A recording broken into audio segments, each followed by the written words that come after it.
If you're selling your crypto every week and you need that money to pay your bills, sell your equipment and find a different avenue to go. Because I'll be honest, cryptocurrency is not for those that are struggling. Don't go all in on this project, because if that project fails, folds, whatever, your investment's gone. I live and breathe it. I bleed it. Like it's what I think about every day, all day long is crypto. Across all of your mining rigs that you currently run, Yep. What kind of monthly income does that bring in? I come in about $200 profit a day. That's okay. So That's profit. That's really good. Yeah. Given that we are in a bear market right Correct. now, so you know you've made it as a miner when you have your own like go-to electrician. Yes, yes, yes. Hey friends, Andy here from the YouTube channel, Your Friend Andy, with another awesome episode of the podcast. And today on the podcast, I have the hobbyist miner, who, if you watch his channel on YouTube, which I do, and so you should, you would know that his mining operation isn't really a hobby. It's more of a full-time thing because it's very, very serious.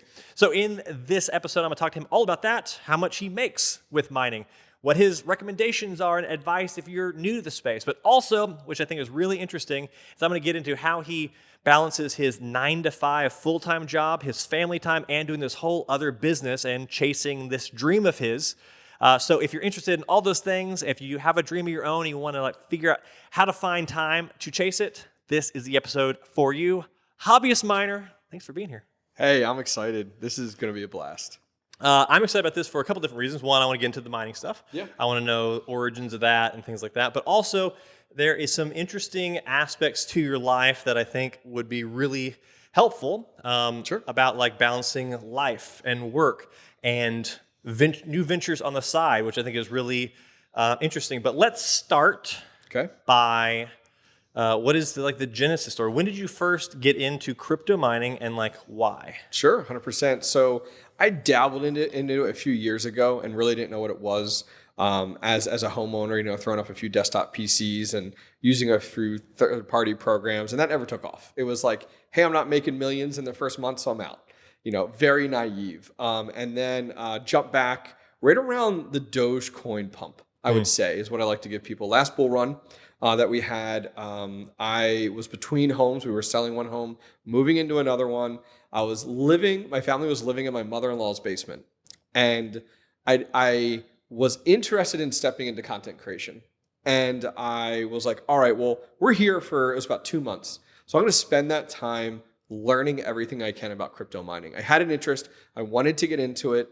And I was like, what better way to create a YouTube channel that showed my perspective as a guy that knows nothing? I'm stepping into this and I'm going to record everything. And so that's really when I got started. So I learned everything I could. And then when I actually was a new homeowner at that time into another home, I was like, great, we're going to get started in my basement, grassroots, home crypto miner. And at that time, you could plug in anything, any device pretty much, and make a decent amount of crypto from it.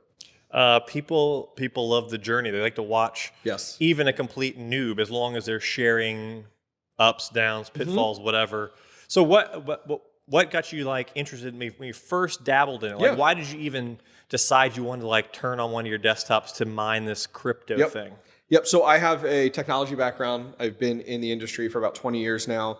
My day-to-day career, which I know we'll talk about at one point here, is a director of technology at an e-commerce company. And so I have a technology background. So that makes it very easy entry into crypto. A lot of that translates over. And I was looking for another way to make a side hustle, additional income. And I think especially, over the last few years, it's kind of a staple now. You really need to be doing a side hustle for whatever walks of life you're in. I think it's valuable for everybody. And what year was it you started the YouTube channel? The first video was February 5th of 21. And so you had this idea of like, I want to start doing some content creation. Yep. Why? Like, why? Sure. What gave you the itch to like?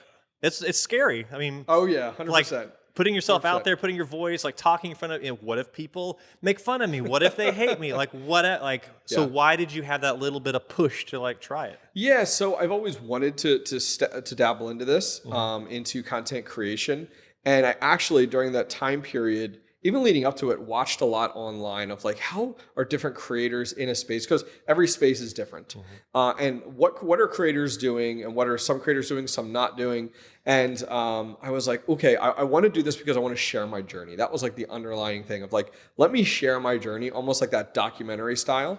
But from a beginner's perspective. And so there were many times in those early videos where it's like, hey guys, I know nothing of what I'm doing, but I'm going to teach you as I learn it. And that was really rewarding because at that time, during that bull run, so many people were coming into the scene and it was so relatable. And that was really my goal, is like when I looked into different content creation methods for home crypto mining, it was like you had miners that were talking about ASIC miners, but those were $15,000, $20,000 or more dollars. Those weren't really relatable to home miners. And then I had miners that were like, I got these old 4 gigabyte graphics cards sitting at home or that are easily obtainable, but there wasn't a lot of content being made around that. It was like the far extreme, or like, hey, check out these awesome $2,000 graphics cards. It's like, oh, you're so far out of reach. I mean, my first graphics card for mining was a $100 graphics card. It was a 970, and I literally bought it. I mined with it and did a video on it for like 2 weeks. And then I was like, I'm addicted and I love this. And now I'm okay with spending a few more dollars. But like, it was always within reason as a home miner so that anybody could watch that content and relate to it. So, I mean, there's obviously a bunch of different layers to like crypto mining. Yeah. Like when it comes to like, you know, how geeky you are, nerdy you are, and enjoying these things, or your technology background or whatever. But I feel like there is one unifying theme across all that, and maybe you could speak to this a little bit. It's the passive income thing. It's like, I turn on this device, I go to sleep, I wake up tomorrow, and I have more money in my account. Like how, explain to me like the charm or the appeal, or like what that played into your decisions to start doing this. Yeah, it's actually really funny. I had about halfway through my career, I want to sum it back around, I had sat down with Carter Bitsby Tripping, a well-known individual within the crypto space. And he said it the best. And it's like, the first time you get a payment of this magic money, you're like, wow. Like, and that's what it is. That's what really hooked me in, was the fact of like setting these things up and then being paid this currency that has the ability to fluctuate on its own for sometimes no reason at all, was really impressive. And it hooks you in. It's almost like Monopoly when you get a big payout for landing on someone landing on your stuff and you're like, wow. And even then it's paper money, like you're playing Monopoly. So that's really what pulled me in, was having that ability to be like, wow, I have another avenue to make money. And for me also, the big thing was, it was deregulated. There's nothing involved with it. And that was so foreign to me. That was my first step into cryptocurrency, where like, I didn't own anything up to that point. So it was like, wait, I just generated this currency. And at that point in my time, I was like, I don't need to tell anybody about that. I mean, we're talking like dollars at that point, but it was like, this is crazy, like, and it's just a whole new world to me. What came first? Was it passive income? Ooh, this is cool. Crypto. Ooh, I'm technical, nerdy stuff. I like this. Is that first, or was it the love of cryptocurrency? And if it was cryptocurrency second, like, how did you go from passive income to, this whole thing is actually really cool? And then like, walk me through that. Yeah, so it actually started as content creation. If I was to kind of tier these, content creation was first, mining was second. And that was always the approach I took from that. I mean, I remember my first video, February 5th of 2021. It was literally a friend of mine moved months before, 6-8 months before, and had gave me a Veta frame. For those not familiar, just a black open looking frame, and a B250 mining motherboard, which I didn't know what I had, but as we got into the bull run, it was like a $500 motherboard that probably cost him $25 the previous, and some risers. And so like my first video was like, hey guys, I'm the hobbyist. I'm going to create this channel and I want to get into crypto mining, but I don't even know what I have here. I need to get some graphics cards type of deal. And so it was very much content creation before that. And that leads into the fact of like, I didn't show my face on camera for the first year and a half of content creation, because to be honest with you, I wanted individuals to judge my content off of the content and not your face.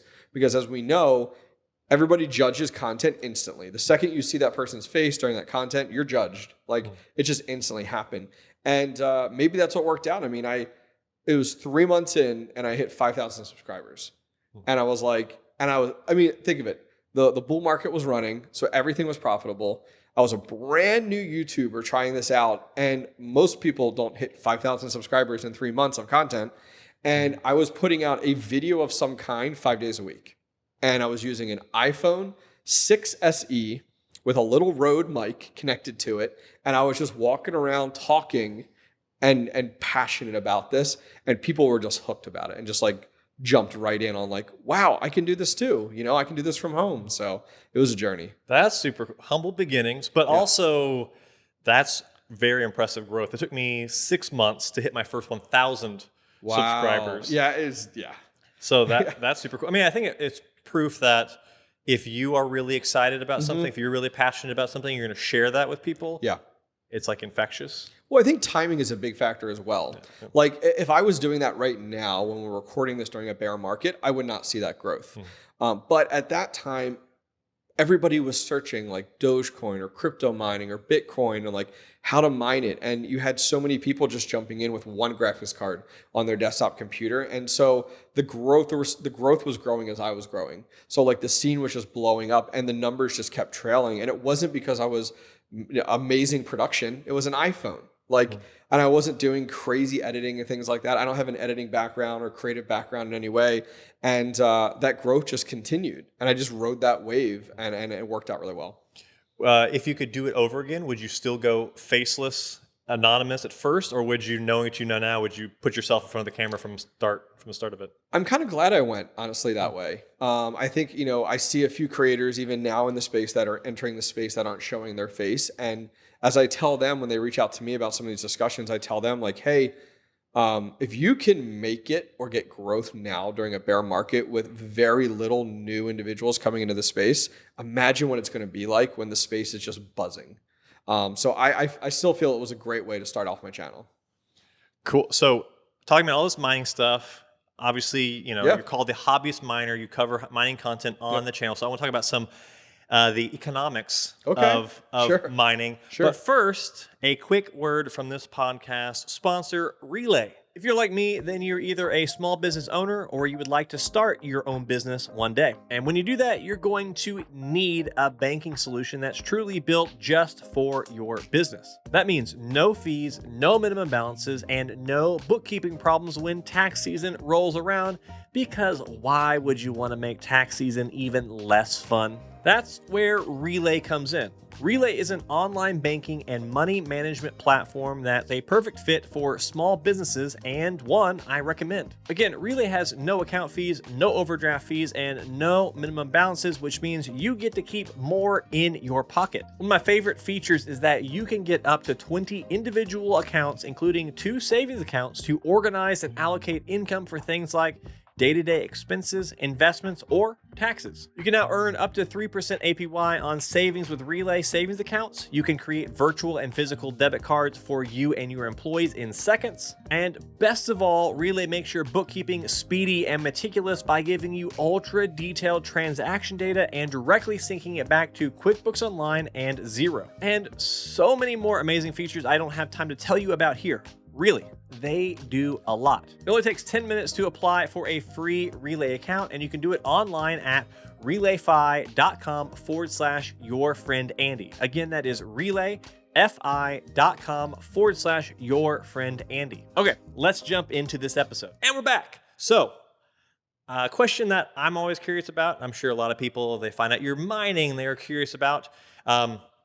And I don't know if you actually share this. Maybe if you don't want to share, you can give a ballpark. I don't know. Just give me some kind of idea. I'm curious, across all of your mining rigs that you currently run, what kind of monthly income does that bring in? Sure. So right now, we're at the time we're recording this at the current moment, I've actually been expanding.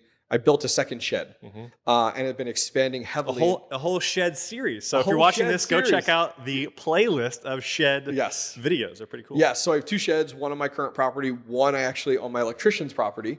You always got to find these great people to partner with, especially in the space. You've made it as a miner when you have your own go-to electrician. Yes, 100%. But I've been expanding a lot over the last month into ASICs, which has really increased the revenue and of course your profits along with that. Now with ASICs come additional operating cost. So it is more expensive, 100%.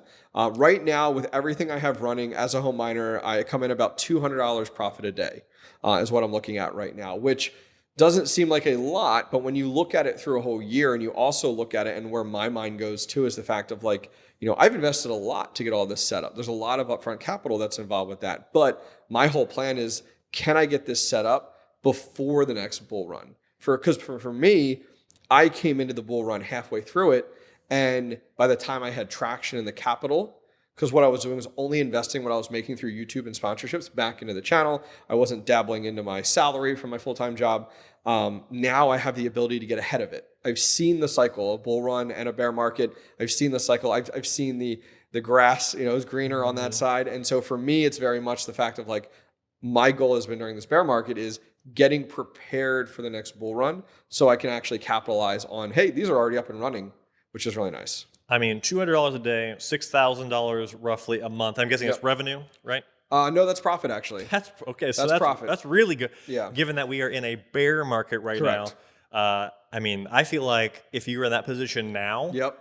just fast forward the clock to 1 to 2 know. years from now, that'll probably be, I don't know, low side 3 to 5x, but maybe 10x. Yeah, I mean, it's the hard part for some people where I am at, which I know is more the extreme as a home miner, is the fact of like covering your electric cost. So like for me, that's really my biggest operating expense outside of hardware is electric cost. I mean, to give you an idea, my first shed was $1,400 a month by itself. And now I've opened a second shed with even more electric to it. So those are some of the things you have to keep in mind is like, I'm floating that cost. So the nice thing is though, is like, I'm not even cashing out that crypto to help cover after like a week and a half to help cover costs and stuff. I'm floating that out of pocket so that the crypto is not being liquidated. And like, explain that to me. Sure. Like, I can tell you, I can give you my own reasons. Oh, yeah. I currently, I have my Bitcoin miners and other things. I pay for all those costs out of pocket. Yep. And I have a reason for that. But I'm curious, why don't you sell crypto to pay your electric bill every month? Why are you paying it out of pocket? Yeah, great question. So my wife and I are very much partnered in this.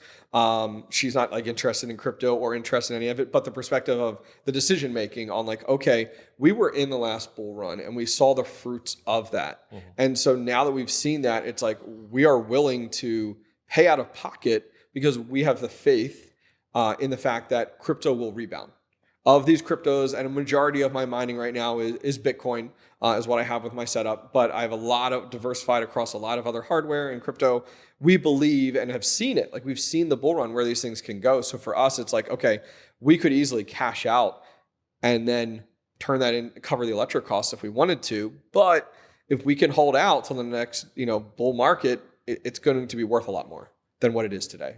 Yep. Yeah. I mean, my big reason is, exactly that. I just want to hold as many of these things that I believe will be worth far more valuable in the future. Yep. So when I pay for my electric costs, out of pocket, that feels like I'm buying those cryptos at a discount of what their future price, especially Bitcoin. Exactly. So, okay, there's a whole bunch of fascinating aspects of this that I'm really curious about. So, you've got the mining sheds, you got all this stuff. It's bringing in $6,000 of profit a month right now. How do you treat that income? How do you treat all those mining? Is it an LLC? Like, walk me through the business aspect of doing this. Sure. So, my first year of mining, I did not set up a business around it at all, and I kind of learned my lesson. Especially from the fact of the ability to expense these things, especially with your hardware and depreciating hardware and things like that. So after learning that lesson, that was one of the best things I did was like, okay, and I had to look at it and I combined both the mining and the content creation as a whole together. So I'm able to take a lot of these sponsorships and a lot of these advertising and marketing avenues I've gone with brands, with partnerships, and use that. So I'm getting all this income in for consulting. I also do that on the side as well. I've kind of grown that. But then also commission. Like mining consulting? Mining consulting, yes. Cool. Yes, it's a whole other avenue that I've adventured down. I love it. I absolutely love it. And traveling, meeting these different people, getting to look at these different setups. But setting up an LLC for me was the best avenue to go. Then I could go ahead and record all this income coming in from multiple different avenues. That's the nice thing as a content creator. You're not only sponsorships and advertising, you're looking at referrals as well. And referrals go a long way. a real long way, especially during the bull run. I mean, it was crazy the amount. I mean, I was making more money at that point with referrals than I was even with like my day-to-day job, which was crazy to think. But setting it all up with an LLC and then expensing everything I could under the sun. So my first year as set up as an LLC, technically I only made $1,500 because I was buying hardware like crazy, and hardware was expensive then versus where we are today. So that is what's made it really easy for me to operate, is operating everything within that LLC. So this is interesting. You do all the mining ventures and your YouTube business under one LLC? All under one LLC, correct. So why did you make that decision instead of doing separate ones? Sure, correct. Because I looked at it from like an income to expense avenue and was like, okay, I'm going to be bringing in all of this, but like I need things to expense against these things. And so that's why I did that. Like, do you have a hire a professional for this? Yes, correct. Yeah, I've used a few different sites out there that you can connect your wallets to so you can do everything, especially during a bear market with like tax loss harvesting and such. That's helped out a ton. But finding an accountant that stays up with the times regarding like crypto, because crypto is such this new foreign thing over the last few years. And I'll be honest with you, every tax consultant I've talked to treats it entirely different. There's no unfortunately, as much as when I say, oh, there's, things in place to make this a standard, it's all interpreted so differently. So everybody treats it entirely different. We are still so very early when it comes to like the laws around tax law and all around this stuff. I can imagine it's going to change rapidly in the next 5 years, wouldn't you think? Yeah, especially with like how things are classified. Is it a security? Is it not? Things like that. It's like, man, when the U.S. government can't determine what it is, how are you supposed to expect your accountant to be like, what do I do with this thing? Like, it's like, okay, so a lot of these third-party websites have really helped with that. What of the tax tracker that like monitors your wallets and stuff? Which one do you use? Well, I hate to benefit too much. I don't want to thump too much out there. We'll just put it like that. Okay. So that's fascinating. I was kind of curious because some people, they use completely separate LLC. Some people roll it in. Some people don't do one at all, which that's a little crazy to me because there's so many moving pieces. So if you're a home miner, maybe you just have like one mining rig or two, sure, but you think you're going to expand. You want to get more and more into it. At what point would you suggest that they actually start considering, hey, I should get a CPA. Maybe I should start my own LLC just for this. Like, when do you do those things? I think for me was when I was seeing the actual increase in the electric cost, because for me, I expense my electric. At home, 99.9% pretty much, if you were to break down of my electric usage per month, is crypto. It is not like my family's living at home. And so the thing that I look at, and when I looked at it, was I think it was right around about $400 a month when I hit about my electric bill. And I was like, okay. And this was still growing. And I was like, man, we got to do something here, because it's like, it's kind of foolish to just keep paying it out of pocket and not be able to expense that. So I think, if anything, I probably would have done it earlier. And I think it's a smart move. I do think that if you're considering doing it as a home miner, look at how far you want to expand. If you're going to go 2 rigs or whatever, it's like, for the amount of cost it might do to set up an LLC, $500 or whatever, and then to hire someone to do some of that, it's like, okay, look at it for the year. And when it makes sense, you'll know what type of deal. So yeah, I created an LLC for my YouTube channel almost immediately because I knew I was very serious about it. Yeah. But most people, they wait a little while. But either way, I would say, if you are serious about some kind of side business, like jumping into having a separation of business, and smart. I think it's very valuable. And worst case scenario, if you start a side hustle or you start a YouTube channel or you start a mining, whatever it is, whatever your business is, it doesn't work out, well, you still have an LLC you could then use for something different in the future or whatever. Is like very little downside I see to like getting serious about your business early on, even if you change and pivot later. So were you curious, or were you interested in this whole like start your own business entrepreneurial stuff before this, or has this awakened it if you weren't before? Yeah, so I definitely, I did, as I said before, like in the technology space. So I did open and operate a small MSP, even in high school. What's MSP? Management service provider. So you're kind of providing IT services to companies that don't have a dedicated like IT department. And I did actually start that in high school. I had a few clients, and I even I mean, I probably had about 25 clients, and a lot of them were desktop support, like, old Etna over here, her PC's not working right, whatever. But I was doing it. It worked out well. I did it all through the LLC, and then expanded it to more businesses as I got into college, and it was more like remote type of deal. So I always was interested in doing it. I mean, I've been working since I was 14. Like, I was 14, and my parents were like, "Hey, we will match what you save for a car when you turn 16." And so I spent, I started out as a newspaper boy, and I literally went from 14 up till now, and always had a job. It was never like, "Oh, you're 16 years old living at home." Of course, I was like, "You don't have a job." I was like, "No, I always had a job." So I think that mentality of like always working has always been instilled in me, and like paying for things on your own and earning income and respect for money was a huge one. Especially, I mean, nowadays, looking at 14-year-olds, do they have respect for money? Do they understand money? You work to make money. It's pretty simple, and so for me, yeah, I think I've always been along that path necessarily, but I think where I am now is probably the most successful I've been. Because as you know, every business or idea or side hustle you launch does not mean it's going to be successful at all. I mean, even if you are excited about it, it really comes down to, as I said, timing is definitely one of them. And I was blessed to launch this YouTube channel at that time. I did not realize we had these things in common. So I'm a lifelong entrepreneur. Okay. I just started my first business in elementary school. Wow. But not only is that part in common that we're both working from an early age, but my second business I started was in the very end of junior high and then all through high school, which was a custom computer building slash, so not like full on IT, but like we'd help. My clients were my neighbors and stuff. I'd help them with their computer problems. I'd go do support for them. Okay. The name of my company was Yak Computer Inc. I love it. I thought it was fun. My logo was made in Comic Sans. Wow. I was an MS Paint guy. Yeah. So I was like, all right, what can I do in MS Paint, to make it look good? So I get it. That's cool. So tell me a little bit more. So you brought up another interesting point. You're a father. You have kids. Like, yep.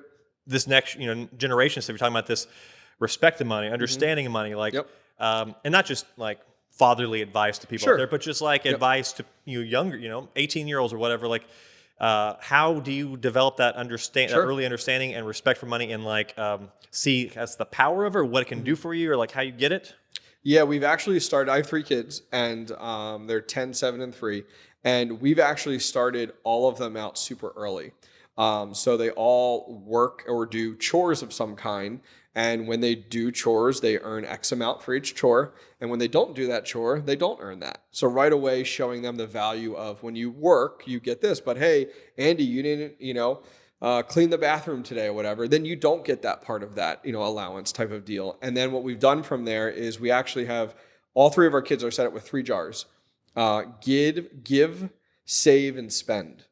And it allows them to create that mentality early. So my family, Christian background, church every week, their give is their tithing. So that helps them to understand the value of charity or giving away, even for listeners that aren't religious, just understanding of giving away some of your money. And then on top of that, spending. When it's like, okay, we're going to Target or Walmart, you bring that spend money with you, and you want to buy that bubble gum or that candy bar, you've earned your money. And then finally, your save is like, all right, we're going to write on here what you're saving for. It's that, Nintendo Switch game.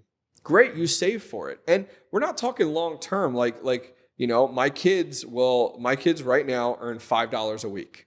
And it's like not based off of inflation or anything, but it's to actually allow them to purchase things tangibly.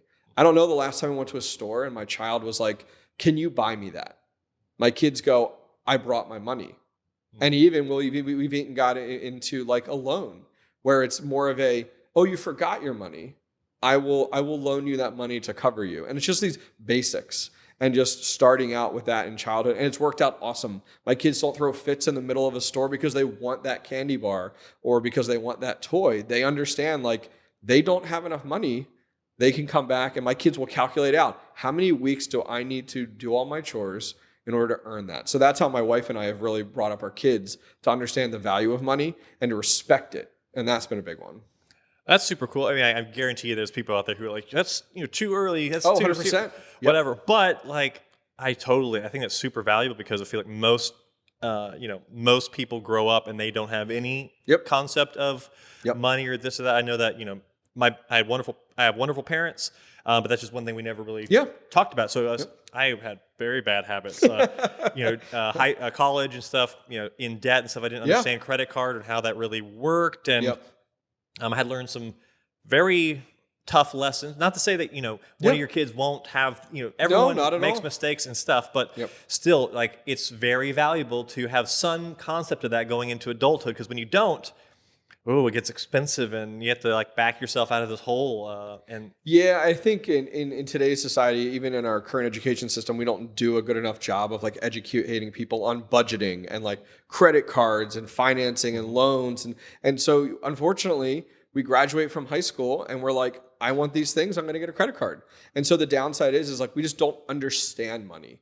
It's like, you understand you're going to swipe it and someone else is going to pay for it. It's like, that's not how it works type of deal. So like, even then, like I'm a huge proponent of cash. And I have been for the longest of times, because it's just, my mentality has been very similar to that jar mentality, where it's just like, all right, well, I have the cash available, I spend it type of deal.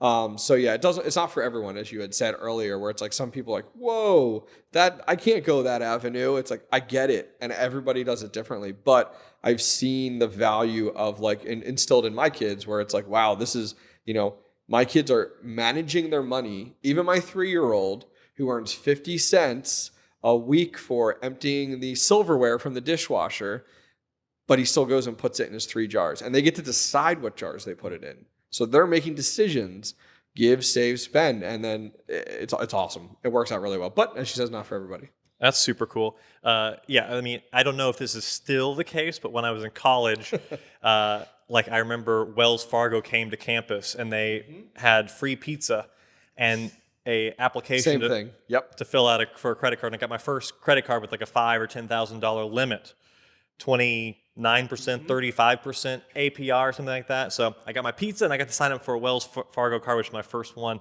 So in a world where that exists, that's predatory. I mean, that's it like 100% is. I had the same thing, and that's why I'm sitting here laughing, because literally, I don't know if it was Wells Fargo, but they literally showed up at a pizza shop. I mean, think of it. They showed up at a pizza shop. I guarantee the pizza shop was earning based off of how many credit cards, and that's exactly what it was. Smart. I went there to get free pizza because I was a college kid and wanted something different. And I filled out your credit card application, and I got a credit card. Now, thankfully, I never used it, got rid of it, but it was like, holy cow, like, what are we building as a society if we're grooming people in college to be like, here, credit card, take it. Ooh. Yeah, it's wild. And so I'm personally, when I hear things like what you're talking about with your kids, I think it's very refreshing. I think it's super smart that you get them started early. And some people would say, oh, it's like you're cultivating a love of money or whatever. And I think it's an extreme. I don't think that's at all what's happening. But it's easy to take it on face value and assign some kind of bad thing to it. But I think, in my opinion, it's such a good idea given the current situation and look at the economy right now. Inflation, crazy thing, and house prices, and all these things are skyrocketing. So you need to be like super smart, like razor sharp and focused with how you deploy your money. Because a few missteps and it can set you back years or maybe a decade. Yep. So that stuff is like crazy important. So tell me about your view of wealth in general. Like, obviously you're in the crypto space, you're mining all these things, you're investing, you're in Sleep Money Club now, you're buying some stuff. He's hooked me in, folks. He's hooked me in. You're doing some of that stuff. So what's the end goal? Yeah, so I think the end goal for me is to be comfortable. And I think that's what's most important for me. I mean, I've made loads of mistakes. I think I've only become more, we'll call it money aware, and more a crosshair on wealth, I'd say in the last 5 years. So it was only about 2 years before I got into crypto, and I made plenty of mistakes, plenty of debt that has occurred. We've been debt free at some points, and then something occurs and we're not set up enough, but comfortable to the point where what life throws at you, it's just a quick speed bump and you recover. That's my goal. That's where I want to be. I don't need to be a millionaire. I just want to be comfortable. And I think that's what's most important for me, so that I don't live. There's so many people I talk to that are getting into crypto as like this get rich quick avenue. And it's just, it really isn't that. And so the first thing that goes is your hardware and equipment when you run into a hurdle in life. It's like, oh, we'll get rid of this. It's not making a lot of money. So I think for me, that's really where I want to be and where my focus is. It's just a comfort level of like, here's where I could be comfortably. And of course, it's different for everybody. I mean, a family of 5 like mine versus, individuals that are single and stuff like that, you view things totally differently. But that's just kind of where I'm at. So, rewind the clock 5 years. Yeah. What was it that made you reassess and go, okay, I need to this needs to be a focus of mine. I need to think about this. I was tired. I was just tired of money being a challenge. And it was like, I have all these, thinking about it. It's like, okay, I've been in the IT industry for quite some time, number of years, but I was like, I have nothing really to show for it. And not that I'm like a big flashy person or anything like that. Like, I think I'm wearing like Walmart jeans or something like that and like a Target t-shirt, but it was one of those, like the fact of like, just treating money the way it was always a challenge. It was always just like, oh man, like, do I have enough for this? Do I have enough for that? Oh, this hurdle comes my way and it's like this big thing versus like, okay, now even the position I'm in now, I'm like, all right, cool. This hurdle came up. All right, great. Let's shift some funds over. We fulfilled it. All right, great. We keep moving forward. Yeah. My personal story is one of exhaustion of like, some people have like a moment, like a breaking moment. Yeah. Mine was like a series of just, I was exhausted. It was it was constantly stressed. Like paycheck to paycheck is not a fun place to be. Yep. And that's most of America now. I think I saw a stat. It was like over 65% of people in the US live paycheck to paycheck. I mean, I think the challenge for me was I really turned it on about 5 years ago, I would say, where it was like, I look at a day and I'm like, how much time do I have? And am I utilizing that day?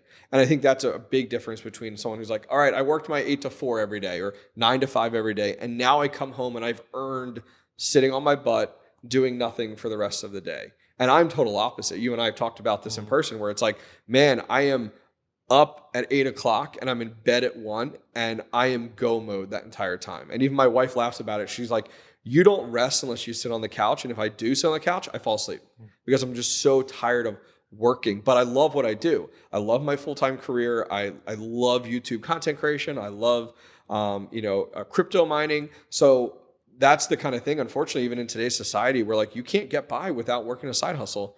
And so that's really what it's been for me. It's like I am go, go, go. If it's emails, if it's content, if it's meetings, if it's flying to events for shooting things like that. It's like I live and breathe by my calendar. When you kind of decided you wanted to get your financial life back on track, were there any specific resources? Were there any specific books? Like 5 years ago, what was the thing that you went to start educating yourself? Sure. So I went through Dave Ramsey's Financial Peace University. Decade Investor will love that one.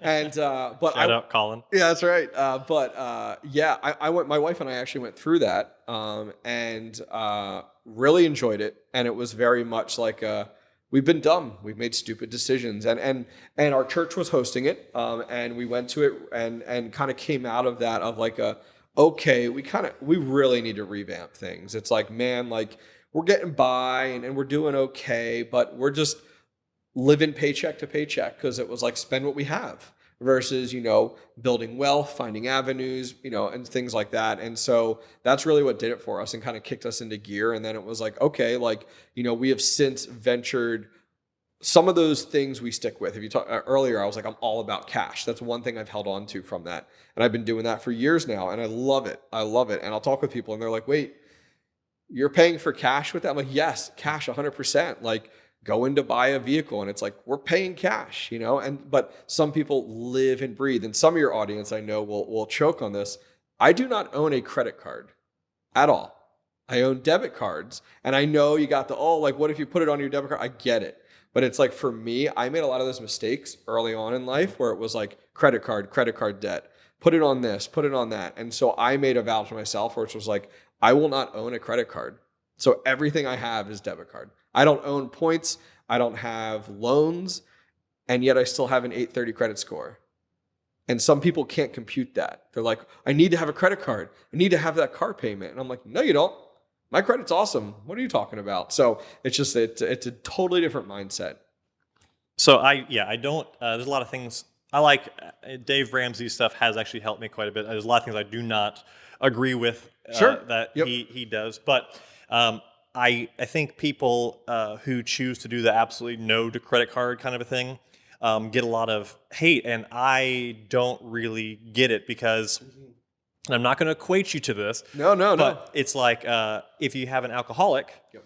and you go, oh, you could responsibly, like every once in a while, have a drink. Yep. That's an absurd ask to somebody who is, this is like an area where it's really been a problem for them in the past. And again, I'm not trying to equate your spending. No. But it's a more extreme way to look at it Yeah. that allow people to connect it. It's like, oh, well, you're telling that guy he can have a drink once a week versus a guy who he can't control that. Yeah. Versus like, well, if you just you go cold turkey and you never touch it, then it's a little bit easier for you. Yeah. But yeah, earning 1 to 3% on some of your purchases in Yep. travel isn't worth the That's possibility exactly it. Yep. of you could run up a bunch of debt. Whereas, I was able to get over that and I'm not too worried about that. But if it were to become like this big thing in the future, well, then maybe I would consider that. Yep.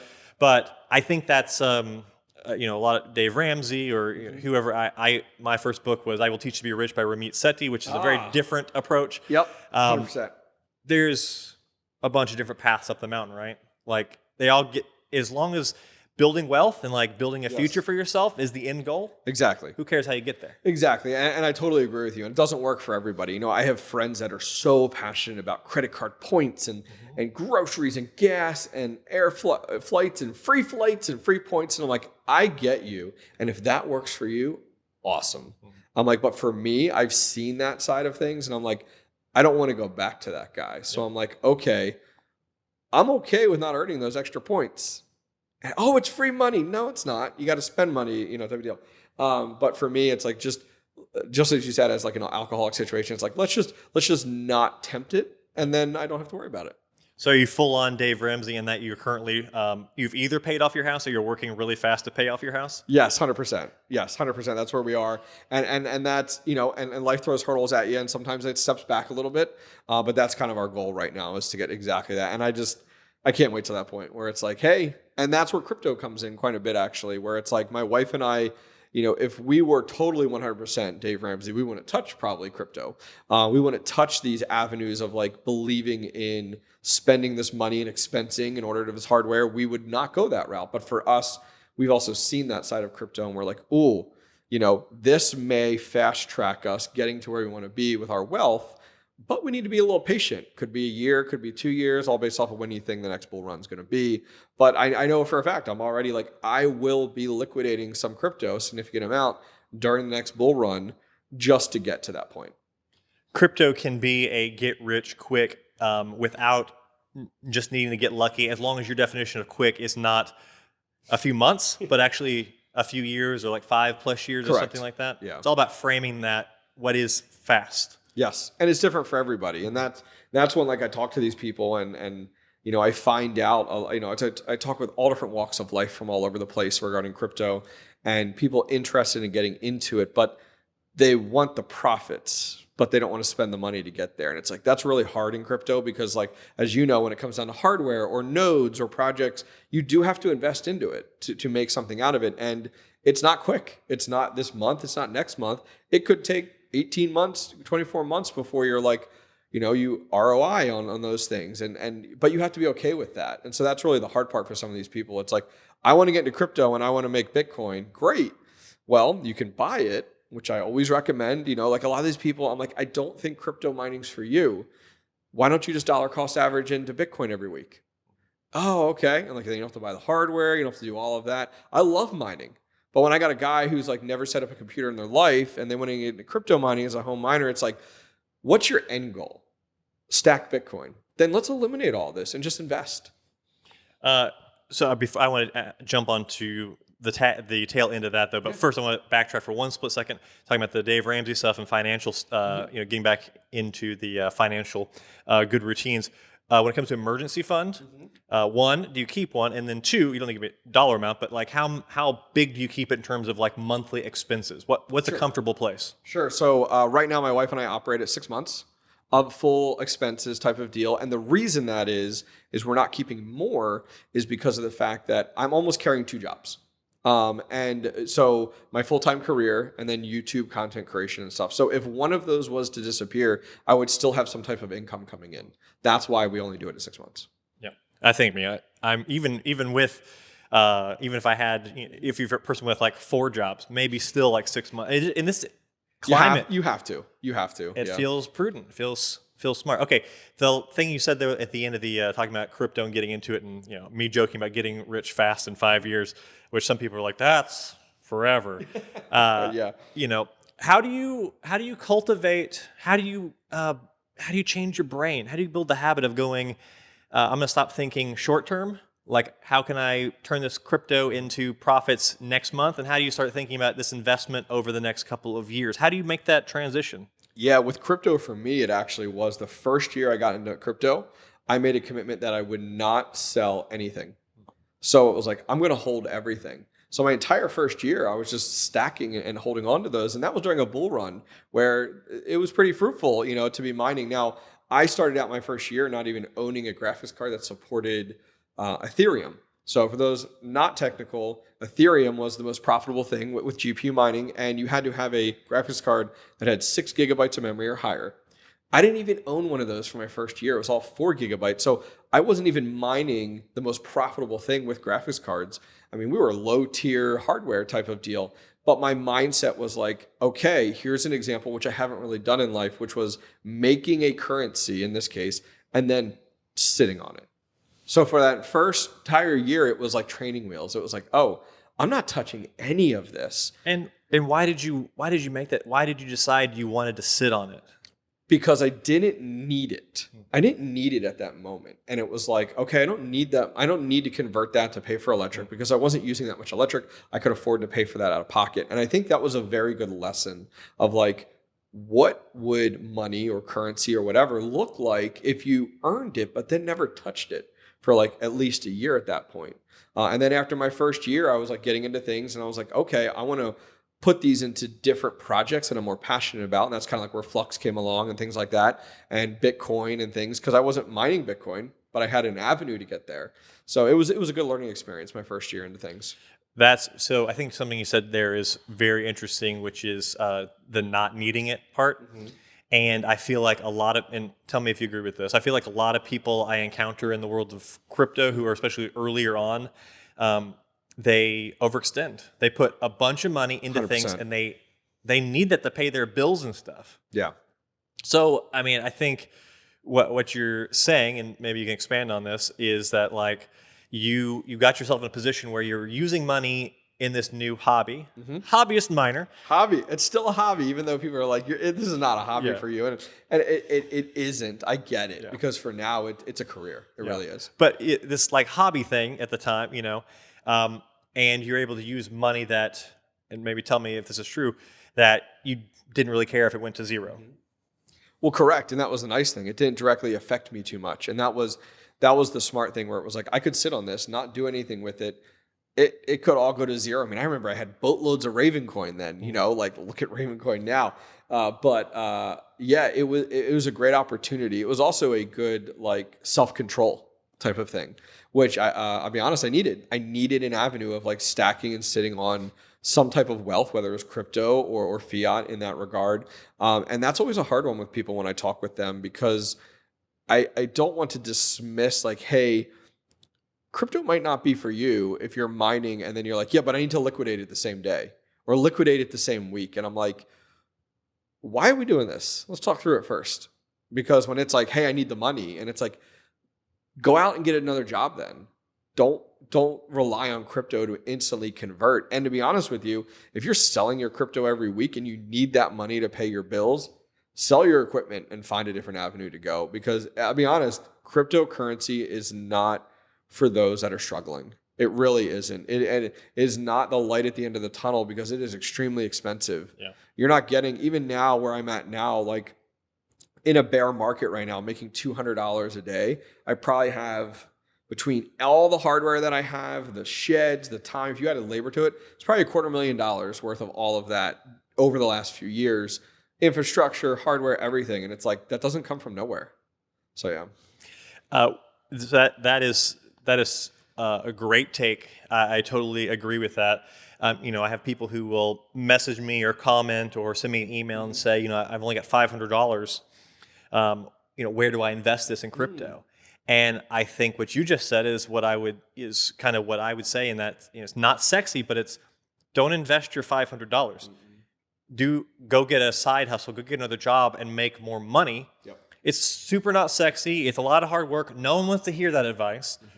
But if you're struggling to scrape together $500 to drop into crypto and you're hoping it's a moonshot, that's your lottery ticket, it's like playing the lottery. It really is, yeah. Because given that you're going to be if you're at that level, that means you're probably a new person. So the chances of you picking the correct lottery ticket, the right crypto out of all 14,000 coins and tokens that exist, it's like next to impossible, right? Yeah. So yeah, I think that's fantastic advice. It's like you should only be in this if you have some disposable income that you actually don't care about.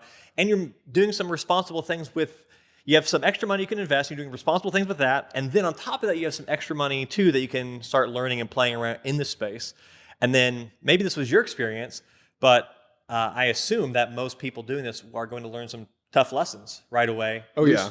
Yeah, I mean, that's the hard one. I mean, you could be that individual who saved up then from that $500, went to buy this, let's say, ASIC miner, and then a few weeks later, a newer ASIC releases, and that one's not worth anything. What does that do for you in your financial situation? I mean, that's the thing. In crypto, things are evolving so quickly, and that's a little bit of the extreme, but things are evolving to the point where a coin's value goes down significantly, so it's not profitable to run that. Or another company comes out with a better model, and then all of a sudden you're like, well, I'm sitting on this model, and it was making me $10, $15 a day, and now it's making me $1.50, and it's like it's worthless now. I mean, I have several of those at home right now that I have hardware just sitting at home that isn't even running. And I had to make the decision too, like, do I sell it at pennies on the dollar, or do I hold on to it and sell it in the next, bull run hope type of deal? So that's the hard part too, is like, if you're going to take that gamble, you have to be able to lose it. So there's the hardware aspect, but I'm sure on top of that, you've also just bought certain things and you've lost money. You can't be in crypto for more than a couple of years and not lose some money. Yes. So I'm curious, most people do that and they give up. I've countless times I see people invest in the bull run. They buy Bitcoin at $69,000, oh, my word, yeah. And then it drops down to 15 after FTX collapses. And many people don't survive that. They just go, "This isn't for me. It was all scam. I'm out." Why haven't you done that? And what do you tell people? What's the secret to staying in this long? Sure. Yeah. Yeah, I think if you were to give one thing, like, hey, one big takeaway to stay into it, it would be diversifying. And that's really worked out really well for me. So as I said, I started with these 4 gigabyte cards, and then I got into, better graphics cards when I could afford it. I moved, now over the last year into ASIC miners and things like that. I've dabbled into Helium pretty significantly. I love the project regardless of its success and wrongdoings, it feels like. But diversifying, I mean, that's one thing that I've learned, because this is my first cycle. So bull run and bear market, biggest thing I've learned, I tell people that I've learned in the bear market is diversifying. Be into a little bit of everything. So if, for example, right now, GPU mining is like suffering dramatically. You're not making $1 a day off of any graphics card really that's out there. So diversifying into ASIC mining or diversifying into other things has really done well for me during this bear market. So that would be one thing. Like, if you're looking at this, it's like, don't go all in on this project, because if that project fails, folds, whatever, your investment's gone. Instead, split it a few different ways. Yeah, if you're right, you're really, really right. But chances of that are pretty small. But if you diversify and you're wrong a few times, you can still be right a few times, which is cool. So I like the diversification element. But tell me, how much does vision casting or thinking about the future of crypto, or buying into the entire message of crypto, how much does that influence your staying power? Yeah, I think because I've immersed myself in the industry and the community, I think I'm a little bit more on board that train than someone who is coming in separately, because of not just being into the hardware side of it, but then also the content side of it. So I live and breathe it. I bleed it. It's what I think about every day, all day long is crypto. And so I think for me, it's like, okay, I've had a failure here or a speed bump here, but it's like, okay, keep moving. And that's the mentality that I have for it. But it also comes back to the fact of I've seen the greener pastures in the last bull market. people coming in now that are like, oh, like really suffering, trying to understand it. It's a really hard time to come into crypto right now because you haven't seen the brighter side. And I think when I talk with like individuals who've been in the crypto scene for 10 years and seen multiple cycles, they're like, oh yeah, this is just another bear market. It's just like another situation for them. Whereas a lot of us and those individuals say this is opportunity versus like, oh, this is a huge struggle. It's like, yeah, I get it. Like we're not doing as well, but there's opportunity here. I mean, hardware that I'm buying with these ASICs, I would have never touched in the last bull run when it was $15,000, $20,000. Now they're running from $1,000 to $3,000, $4,000. It's like, wow. Like, so the barrier to entry is a lot cheaper right now. And that equipment that I once was so far out, those big miners were having, I could get my hands on now. What would you say to somebody who's like, yeah, sucks right now, but you know, I do believe it'll get better one day. So I'm going to wait until it starts getting better, or it is better, to start buying crypto again, or to start buying mining rigs. Well, when it comes to crypto, I definitely recommend people do the dollar cost averaging on that. I think that's the best way to get into it, just week after week, regardless of that price. When it comes down to hardware, I always tell people, even though it might not be true, now's the best time. All right, next week could be the next. Like, instead of like, oh, well, I'm waiting for that ASIC to drop to 50%. And it's like, that ASIC was 17,000. Now I just bought it for 1,500. How much better do you want? Like, holy cow. And yes, it could drop another 500, but you're on it. And also you have that time period that you buy it now and you start mining with it now. So then you start sitting on that crypto. So that's really a big factor for me. So let's switch gears here a little bit. I think one thing I want to touch on big time is I've been kind of fascinated chatting with you about, you've talked about a little bit already, your kind of schedule and the fact that you don't do this hobby that's not really a hobby as just a hobby. You also do a full-time job. And so you work a 9-to-5 day job basically, and then you have this whole other business that's not just planning content, writing content, recording, and doing the whole content aspect, but you're also building rigs, which is part of it. All kind of blends together, but you're also running, multiple sheds of equipment. You're mining this whole other thing, and you have a family and probably other life obligations. Talk to me a little bit about like how you balance all that. Balance is always tough. I think it's tough for anybody that is pursuing a passion or another career. That's pretty much what this has turned into, from a hobby to a career. It's always tough. But what I am a huge advocate of time management, and that doesn't work for everybody. Some people are like, hey, I want to get up, go with the flow, do what I want to do. But for me, it's like I was telling Andy previously, we've had lots of opportunity to talk on this trip. Like for me, it's very much every hour of every day is scheduled for me. There's very few hours in my day that aren't scheduled for me. So the night before, I use something called Microsoft To Do, and I list out every hour and what do I have going on that. If it's a meeting, if I need to be doing this, if I need to be cutting the grass, it's on there. And people are like, well, why would you do that to yourself? And it's like, because you see these 50 things, I get all of them done in one day. It's like, well, when do you relax? And it's like, I relax when I sleep. Or it catches up with me and I'm like, me and the family need a vacation. And it's like, and I completely disconnect type of deal. But, for me, it's like, yeah, I don't do the 9 to 5 and then I'm done. I was like, the day's halfway over by then. That's it. You still got a whole nother half a day that you could be binging Netflix. I get it. But while you're binging Netflix, I'm completing these tasks. And they might be tasks that are related to my side hustle. They could be related to my career. They could be related to my family, homeowner, mining shed, whatever. But it's like, I have to do that because for me, there's such great fulfillment. And it sounds silly, but checking off that box to say I completed that task, there's fulfillment there because I feel like I'm making the most of my day. Yeah, it would be one thing if you hated your day job or you hated your second job.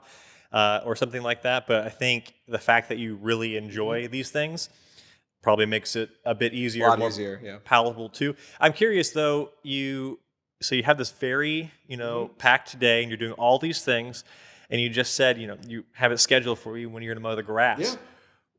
Yeah. Why do you do things like that yourself? Or at what point, or what are things that you do, hire someone, or when do you start looking to hire someone to do certain things because that's not worth your time or that's not something you should do?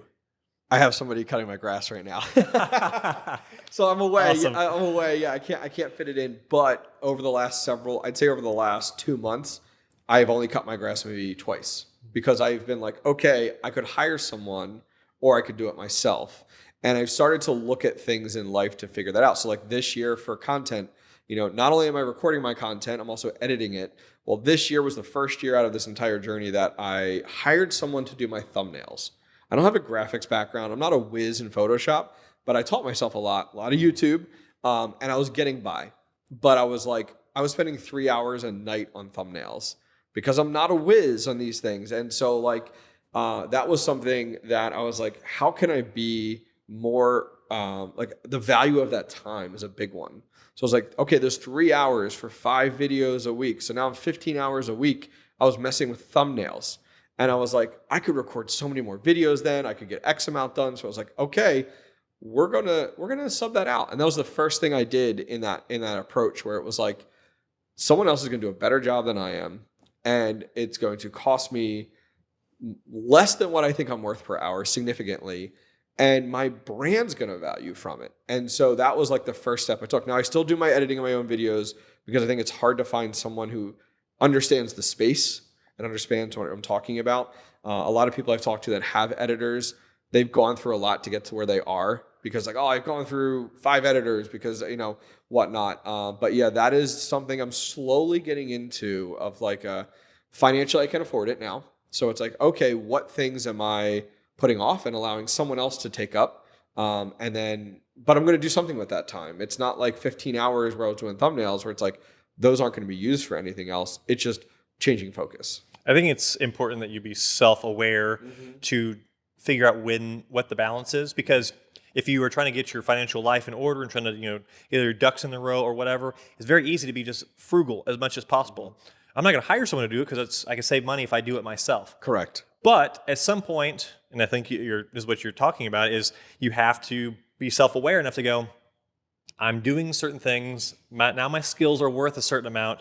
And if I'm actually utilizing that productive time, is it actually best for me to be spending my time doing this thing? And Correct. For video editing, for me, it's like something I didn't even like to do.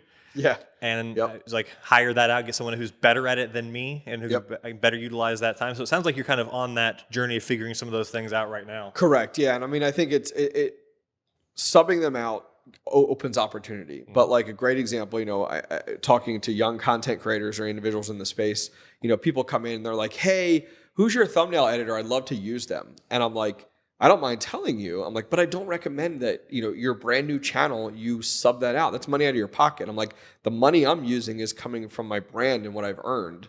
And so I'm okay with that. And I expense it, as an advertising cost and everything like that. But I'm like, you're a brand new channel. I'm like, why are you taking away the money that doesn't even exist there yet? So that's why I recommend to people too, where it's like, don't jump into I need a thumbnail guy. I need an editor. I need a scripter. And your channel is under 1,000 subscribers. It's like, you're in go mode. You're in grind mode. Enjoy it and learn from it. I mean, YouTube is so massive that you can learn. Like for me, DaVinci Resolve is what I use for my editing. And I've learned everything on YouTube with DaVinci Resolve and learning and playing with it. And now I have my own editing style, my own speed, things like that. And yeah, it does take me a while. I mean, some videos could take 5 to 6 hours to edit. But it ends up turning out really good. So it's worth it. That's really good advice, to not bankrupt yourself right away on something that you might not even enjoy or decide is going to be like an actual business or something. So that I think that's also interesting to hear, how you're thinking about outsourcing, things like that, because a lot of people, I'm on Twitter, and a lot of people on Twitter are all about the outsource everything. That's what's your time worth. Think about what your hours are worth. But most people, they come home from work and they watch Netflix or something, and so they probably should mow the grass. Not spend money on that unless they make just a lot of money, or because they're not actually using that time as what was going to be productive time. It would have been leisure time that they're now doing something. But I think it's a very different prospect when you start a business and that's actually could be productive time. Then you have to start assessing, is it actually valuable for me to hire this out, or should I be doing it myself? But with this, packing every single thing into your day like this is interesting because there's so many people who watch what you're doing, watch us on YouTube, see you start this mining business or see you start this YouTube business, and they have their normal 9-to-5 job, and they see it's kind of like this dream, but they never quite, they never chase it. They never try to achieve that dream. And a lot of times they have that excuse of, well, I just don't have time. But they really do. So I would like for you to speak to that idea a little bit as someone who already has a jam-packed life with family and a 9-to-5 job, and yet you still tried to pursue this dream outside of that, and you've made the time. Yeah, and that's, I think, the last part you said there. You make the time. And I think that's what's really important is like, I have friends that are fully comfortable doing the 9-to-5. I don't want to do anything else. They're awesome, good for you, but and I don't say this to them, but you're okay with that mediocre life, and you're okay with your current financial situation, and you're okay, and that's great. But I don't settle, and I think that's really what it is for me, where it's like I'm not going to settle until we get back to the very beginning of this conversation, was comfortable with wealth until I get to that. But when I get to that point, then that's when I pull that lever back, and we go from the go mode to the all right, a little more relaxed. Don't need to do this and do that. So, that's the biggest one when it comes down to these things is like, I see people and they're not utilizing their time. And some people may watch this and go, I totally disagree with his lifestyle. And I get it. It's not for everyone. And I totally understand, but no one's going to hand it to you. And that's something I have learned very quickly in life, where it's like, no one is going to hand you that wealth. No one's going to hand you even time. No one's going to give you more time. So you have to utilize it. And it's like, as I said, you get home at 5:00, your day is halfway over. And it's like, but for me, I'm going to bed at 1 a.m. I'm not going to bed at 9:00. And it's like, why would I go to bed at 9:00? I have all that time available to me. But as we've talked about, it catches up with me every once in a while, where I'm like, I'm going to bed at 8:00, and we're going to do those other things another day and add them in, because it just isn't going to fit. So it is a lifestyle that is not for everybody, but it is very rewarding in the end. Yeah, but there's people who have the 9-to-5 job and they don't love it, and so they like daydream about having working for themselves or having more freedom outside of it. But then they come home and they don't do anything about it. And that's where I think I have the issue with it, because at that point, your 9-to-5 job is just comfort money that is easy, and you go, you show up, they take attendance, you're there, you get your salary. It's easy money. It's easy money. Yep. And I'm not saying like people work hard and you can. It's fine to do 9-to-5 jobs and stuff. But if you want something more, that's where I have a problem with 9-to-5 jobs, when you're not doing anything about it. Correct. Now, if you're fully fulfilled and you're happy and you want to have your leisure time afterwards, and that's all you want from it, and it's like very fulfilling, and you're working on your dream, it also has to be a 9-to-5 job. More power to you. But when you're that person who has the 9-to-5 job and you're not like crazy about it, or it's not your actual dream, but you're not doing what you're doing. Yeah, man, that's got to be rough. Like, I see those people where it's like, I hate my 9-to-5 job. Okay, great. What are you doing to change that? Nah, nothing.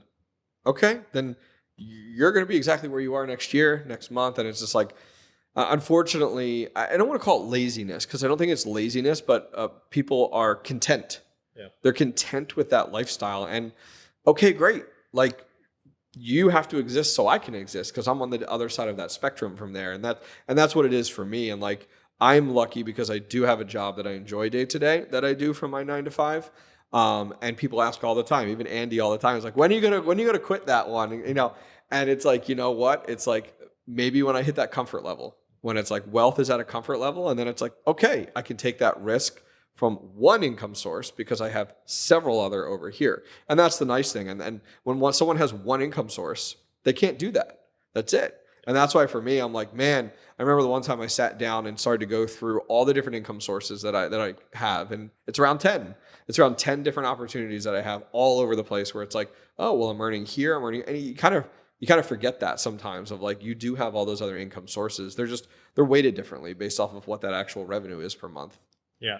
And I think it's also easy for someone to listen to this and listen to you describe your crazy lifestyle and stuff, and go, he's a workaholic, or he works all the time, and that's totally, you're wasting away all your good years or whatever.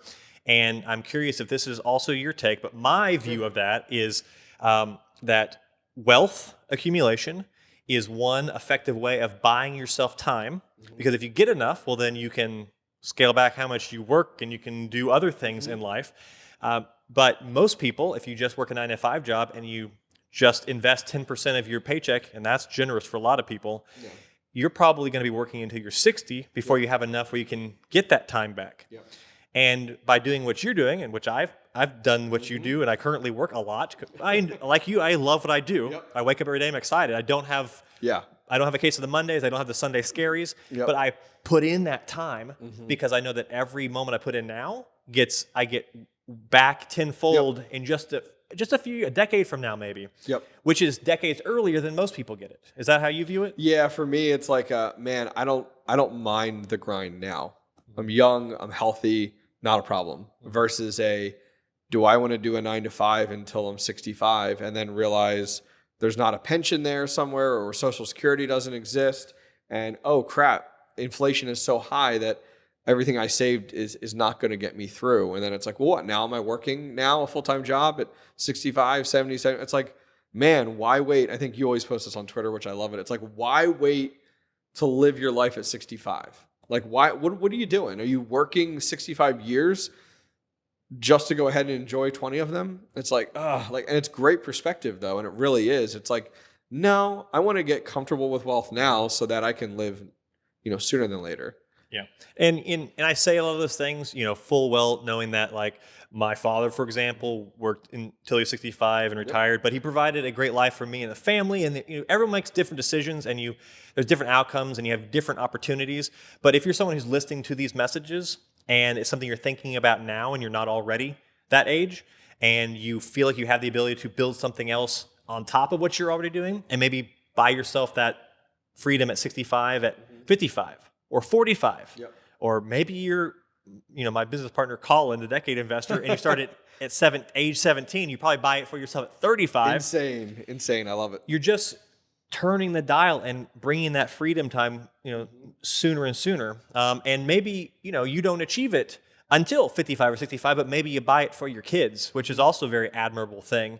Correct. To do. So lots of different ways to slice it. And I don't think anybody listening to this would go, what they're saying is the one size fits all. Not at all. Yep. Correct. But maybe you'll agree with me here and say the takeaway is, if you're hearing these things and you feel that in the back of your head, or you feel that deep in your gut a little bit, you probably have some opportunity to do something about it now.